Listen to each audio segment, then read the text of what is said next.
Welcome to Sunset Rewind Podcast with two of Corona Del Mar High School boys volleyball players, Chapman, Warmington, and Drake Foley, who are integral parts of Corona Del Mar's 2026 boys volleyball team. My name is Charlie Brand. I'm joined by my partner, Taryn Rodriguez. Hey, everybody. Hope everyone's having a great day. Hope everyone's staying cool out there.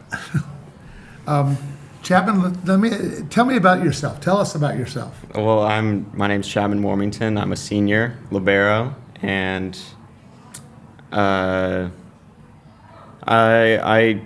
didn't really play last year a lot because we had Brogan at my position. So stepping in this year's been a handful, but And you've done a great job. Yes, sir. An outstanding job. Yeah. You really add some stability out there. I love your leadership. You know, that libero is the defensive coordinator, defensive captain, if you will. Mm-hmm. It's been Thank great. So, and how about you, Drake Foley? Yeah, I'm Drake Foley, senior setter, third year varsity starter, and it's just been great getting back to setting, from going to libero to outside to setting. It's just been amazing. When someone asks you what position you play, you just say all of them? Yeah, I just say, anyone middle except for middle. You can play middle. Yeah. So. Okay. I also have a brother who also played at CdM. He's playing at USC now. He's doing great there. Yep. Yeah. He's a good one, too. Yeah. He's a fierce competitor. You're going to Penn State. Penn State. What a great school. Great volleyball tradition. Yeah. That's awesome. A little different climate there. A little different, got to get used to it there, but I will. yeah. And Chapman, you're going to Pepperdine. Yes, sir. Going Really? to Pepperdine. How great is that? What a great school. Yeah. When you Really go to a looking forward to it. school and you just feel it, Yeah. it's something you try and tell people that haven't done that, they don't understand that. Yeah. But you just feel it. I mean, I visited there. It's not for volleyball, but I'm going there for academics. So my brother's there right now, and he's on the water polo team. I've visited many times, and I fell in love with the campus, all the people there. Everyone's just so nice and all that. Yeah. People are nice. Everything's really, really good. What more could you ask for? Yeah. Well, I will say this, Chapman. Jacob Riley is graduating, so maybe they might need a libero. Hashtag justice for liberos, by the way. They do have Zach Chapin, though. Oh, yeah, they do have Zach Chapman. Yeah. I forgot about him. But if he could walk on, that would be amazing for Chapman. Yep. That roster limit, now the NC2A limits teams to 18 total players. Yeah. And that has not been good for, especially our clubs that develop so many quality players. Yeah. And so, but sometime a little secret walk-on might work, Yeah. Just be ready to go. Never know. You miss 100% of the shots you do not take. Exactly. That is true, Darren. He just made that up. Guilty as charged. Okay. You guys have had a really tough preseason schedule. You've been in 2 tournament championships, winning the Redondo and finishing second to Loyola in the Best of the West.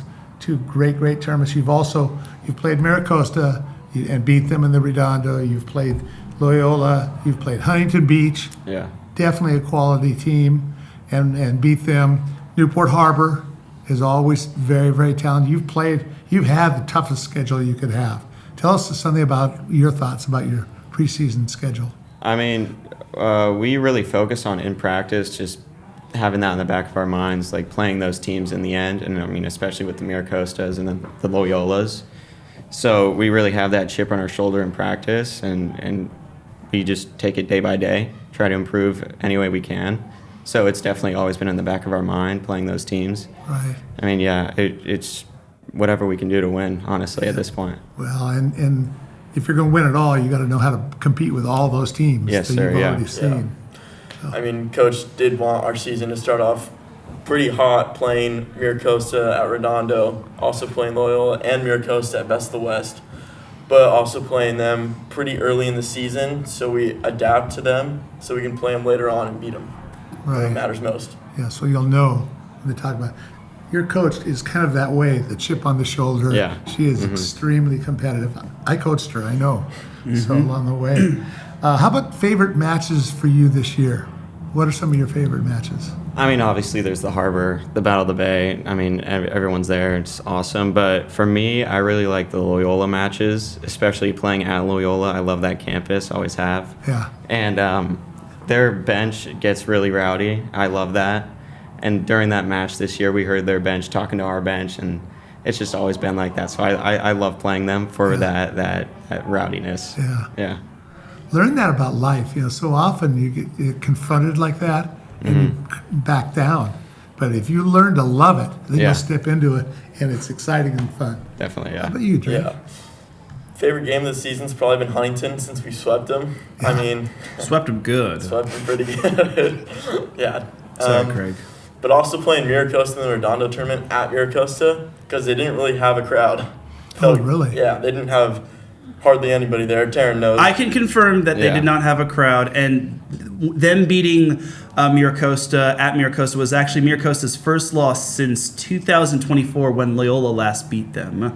So it only been pretty much like 2 years since they last lost a home game because they went undefeated at home last year. And they might lose on Friday to Loyola at Yeah, that's a home. big game. Oh It's gonna be yeah, a really big Always game. a big game in South Bay for sure. number Yeah. one versus number two. So many of the Loyola players are from Manhattan Beach. Yeah. Yes. So it's kind of a in-community thing. It's like Corona Newport. It's exactly, yeah. How about in your whole playing career? And you guys have played club and high school for a long, long time. What's your favorite match that you can think back on from your career? In club as well, I always like playing the Hawaii teams. So we play them at Hawaii for Corona Del Mar, but also in club, my 16s year, we played, I think it was Pure Aloha, and I got to play outside because one of our guys, Alex Wick, he was sick. So he didn't go to Florida, and I got to play outside against Hawaii. And I mean, just the energy on both sides of the court. And being able to hit as a pretty much a libero. I watch you in awesome. warm-ups, and it's almost like you like hitting better. You like any of that other passing and digging stuff. Chapman's a bouncer for sure. Yeah. I remember Drake when he was a libero and / defensive specialist back when he started out, and then he eventually grew, and now he's also playing outside and he's also setting. So it just goes to show that you can do whatever you want as long as you put your body and mind to it. Exactly. Yeah. How much have you grown, say, in your high school career? I'd say close to probably 9 or 10 inches. Yeah. Yeah. And freshman, I was probably 5'4". Now I'm 6'4", 6'5". Yeah. Yeah. 6'5". Yeah. With hair. With hair. Yeah. What's your favorite career match you've ever had? Probably last year at Nationals, playing Mountain View Volleyball Club in the finals. Yeah, you just have that big crowd behind you. The convention center is just packed. It's just the energy on both sides was crazy. We got to walk out. They got to say our names, the national anthem. It was just awesome. Yeah, that's the one good thing about being in a big club. Yeah. Yeah. Is you go to those tournaments, and by the time that your championship is, all the other club players are kind of finished. Yeah. They can all come and cheer. And especially Balboa Bay, everyone knows you. Like everyone's looking for those clubs. So Yeah. Yep. That's awesome. You guys have really improved. I think I've watched you obviously a lot, and you've improved a lot. What's your assessment of the most improvement in your program? In terms of individual players or And team.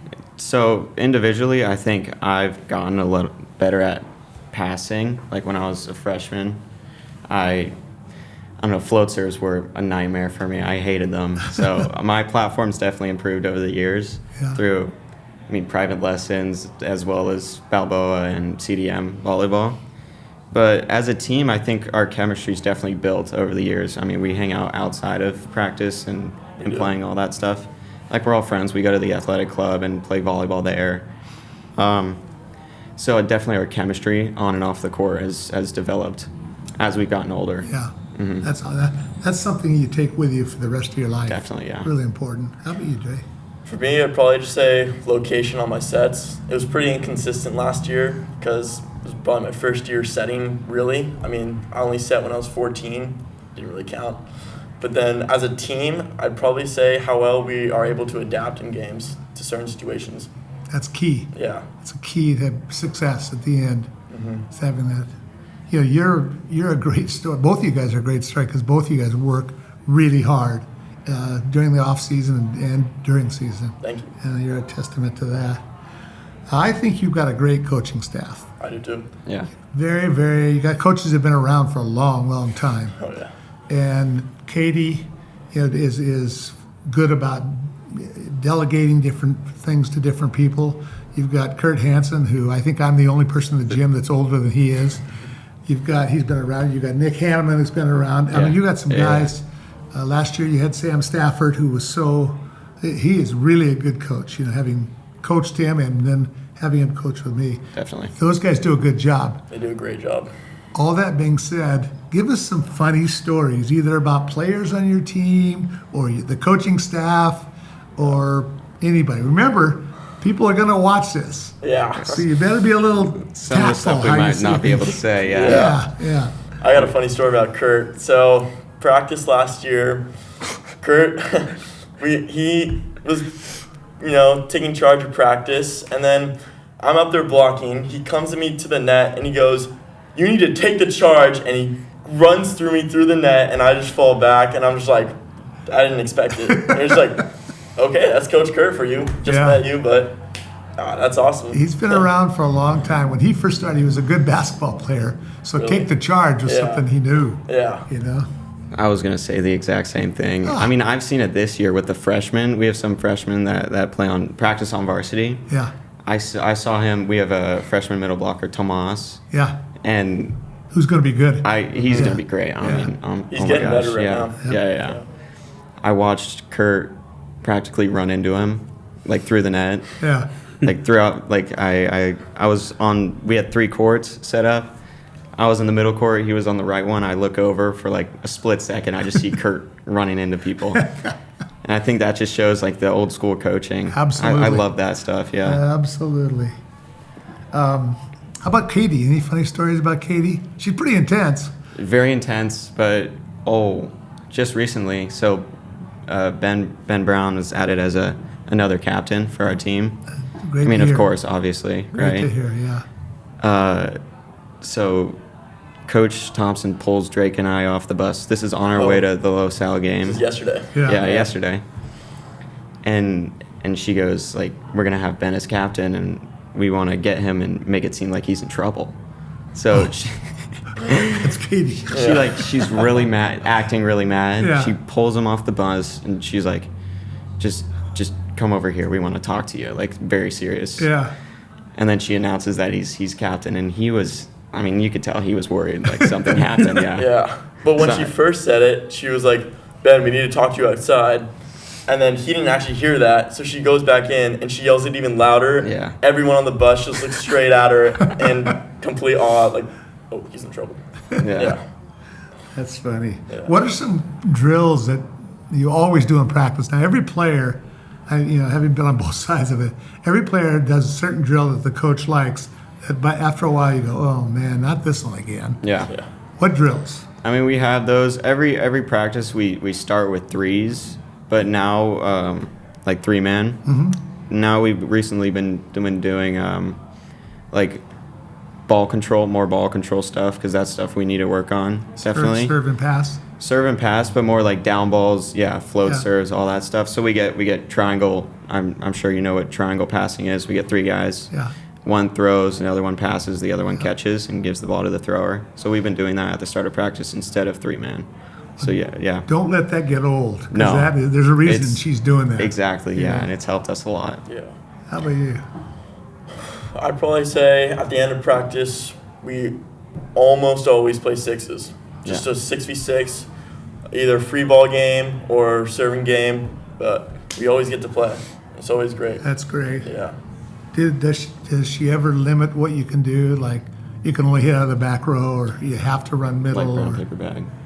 Yeah, so we have this game called Brown Paper Bag where she picks 2 people on each of the team to come over and grab a number out of the brown paper bag, and whatever number that is, you have to get to that number before the other team does, and then you win. So it's basically Yeah. like a shorter game of a set. Yeah. Like you want to win every point, Yeah. pretty much. Yeah, That's like those games you start at 2020. exactly. Play in the yeah. red zone. Oh, Learn yeah. how to do it. That's awesome. What do you have, Taryn? I actually do Guys, gotta ask.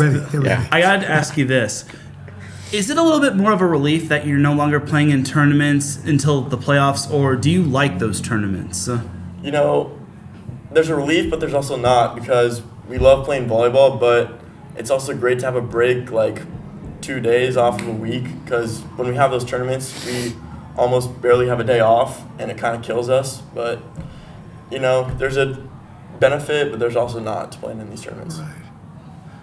Well, I mean, especially since you guys, your whole club career is tournaments too. yeah. Yeah. So, Yeah, it definitely gives us a relief. Like Drake said, just a lot of our guys are injured and all that, so tournaments definitely add that added stress, and especially on our bodies. So I like having games in the week that when we don't have those tournaments.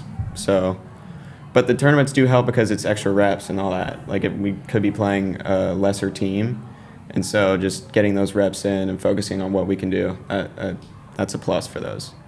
Yeah, and having 2 tournaments that were really good tournaments that you finished in the top 2 are really good. And the finals of those tournaments were you all in Miracosta, and you all had some good showings. What do you think you learned the most from those tournaments, and how do you plan to apply it into tomorrow's match against Marina and then the second half of Sunset League?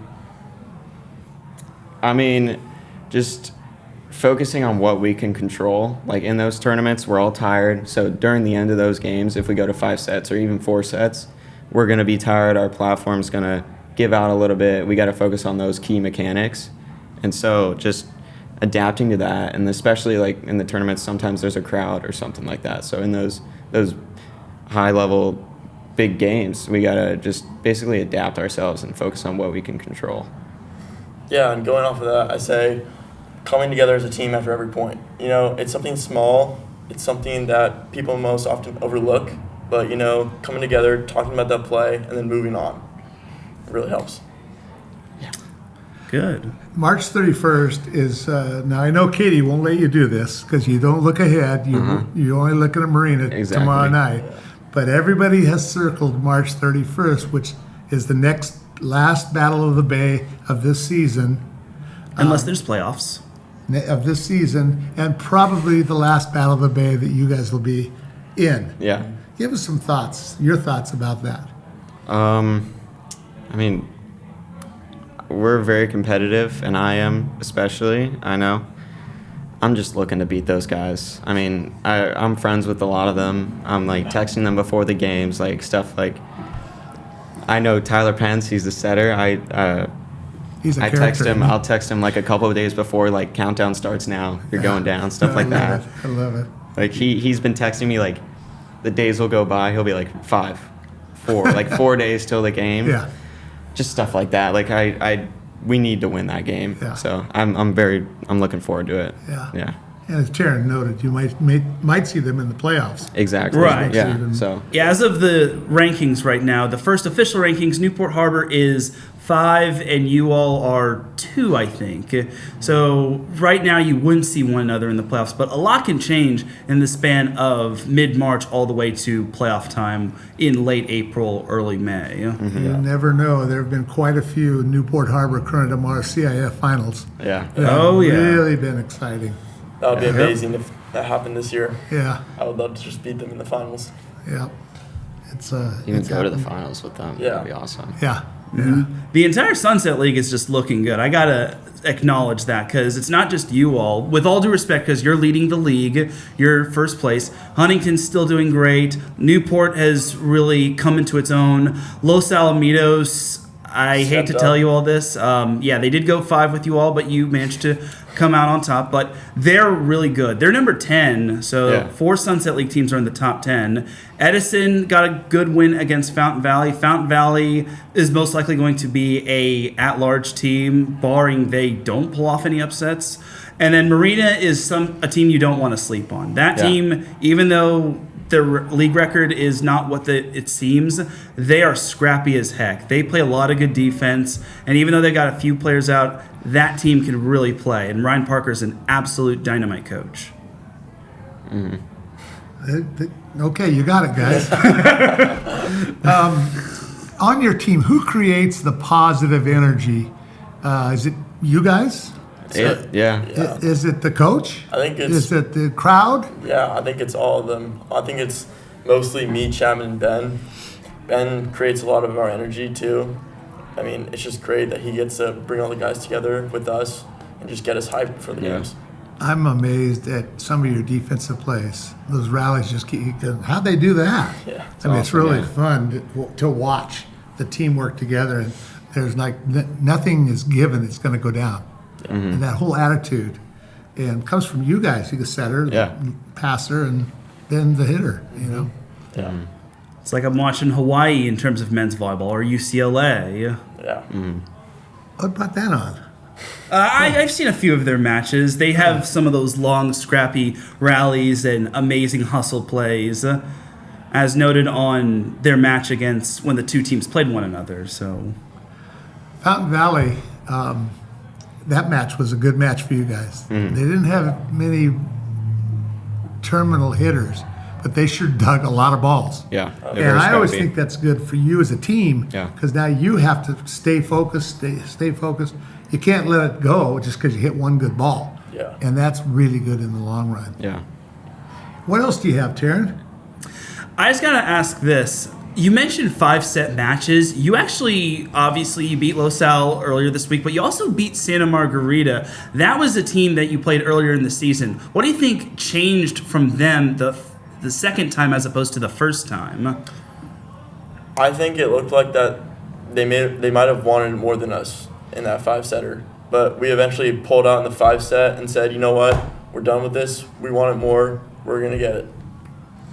I mean, we played them early in that Best of the West tournament, and there wasn't as much serving space. So I think their serves definitely from going from a tournament to a bigger gym like ours, they definitely turned up with that, and they had better serving, along with, I mean, their energy, as Drake said, was really good. So it seemed like they did want it a lot, and we just kind of got caught off guard going into that 5-set game. So, yeah. You know, the setter, obviously, going to Stanford, Chase. Chase Wallen, was really good, especially on the outside sets all over the place. His middle setting was a little bit low a lot, but you could see he's got great potential, and I think he allowed and triggered their move in that game. Also, Gavin Harrison, the middle blocker. Yeah. Yeah. I've never seen him play that well. Yeah, he played really good, Yeah. especially Really blocking in the middle. Yeah. So as they all develop, I think that'll be a team to watch down the road. Definitely, yeah. So And next year they'll have Will Spalding, who's going to USC, and he just transferred from J. Sarah. Yes. Yeah. So he'll be eligible. so he wasn't at that game. He was there just on the bench. He can't play yet. Oh, though. there you go. Yeah. Okay. Okay. What else, Taryn? Come on. There was one thing I do gotta ask. It feels like you're one of the more top dog teams. Do you think the target on your back is kind of getting bigger, or do you just love the pressure and thrive for that pressure? I know what Chapman's going to say. I love the pressure. I live for the pressure, Taryn. So, I mean, the target is definitely there on our back. I mean, just like with anything, when you're highly ranked. So, teams are definitely coming after us, and we just got to hold our own, keep it on our side, like I've said before, and just focus on playing what we learned in practice, CdM volleyball. That's our goal, yeah. Do you think this is the most wide open the CIF Southern section in Division I has been, just because it feels like there's not a clear-cut favorite? It feels like there's you all, Huntington Beach, Miracosta, and then Loyola, and then Newport on the rise. Redondo Union is someone to watch for. Tesoro is decent. Los Alamitos can make some big moves, and so on and so forth. Do you think this year's wide open? I do. I think it's really wide open for us to take it to the top, take it to the finals. We just got to do it. We got to want it. But yeah, it's pretty wide open. I think all these teams are fairly equal. You know, there's just some plays that, you know, might put them more above, but I do. It's all about who wants it, pretty much. One of the things that happens in the playoffs, having been involved for quite a few years in all of this, some of those schools that were mentioned are schools that, if they have the home court advantage, are much better than on the road. Oh, yeah. And I think that, you know, those, especially those schools there, Miracosta in front of a Miracosta crowd. Yeah. Loyola, as you know. Oh, yeah. Huntington Beach. Yeah. You all in Newport? Exactly. Yeah. Los Al on occasions. Yep. Yeah. Well, it's been great. Do you guys have anything you just want to add or throw out? Or give any shout outs or thank yous by any chance? Shout out you guys. Thank you so much for having us. Thank you so much, guys. This has been a yeah. pleasure. It's awesome to have you here. Yeah. Really had a good time doing this. So. Yeah, done a great job, and let this be the first of many for both of you two. Yes, sir. Yes, sir. So, Yeah, I definitely think you all have done an exceptional job, and I can't wait to see you all tomorrow against Marina and a lot of times down the road. So thank you very much. And if Charlie doesn't have anything more, go ahead, run with it, Taryn. that's going to do it for this episode of Sunset Rewind in Boys Volleyball. Shout out to everything and everyone that made this happen. Shout out to Cole Menzinger. Thank you for producing this. Thank you to Charlie for leading the way. Charlie, I wouldn't want to go to war with anyone else when it comes to boys volleyball. Thank you again to Drake Foley and Chapman Warmington for being here. Make sure to follow us on social media, X, Instagram, and TikTok at sunset_rewind. Also check out our website, sunsetrewind.com, for all of your latest Sunset League sports news. We don't just cover boys volleyball. We cover football, flag football, spring season, so we're covering baseball, softball, lacrosse. Also, make sure to subscribe to us on YouTube. We're trying to reach 10,000 subscribers. With your help, we can definitely make it happen. So, with that being said, take care of yourselves, be happy, be well, and we'll see you next time.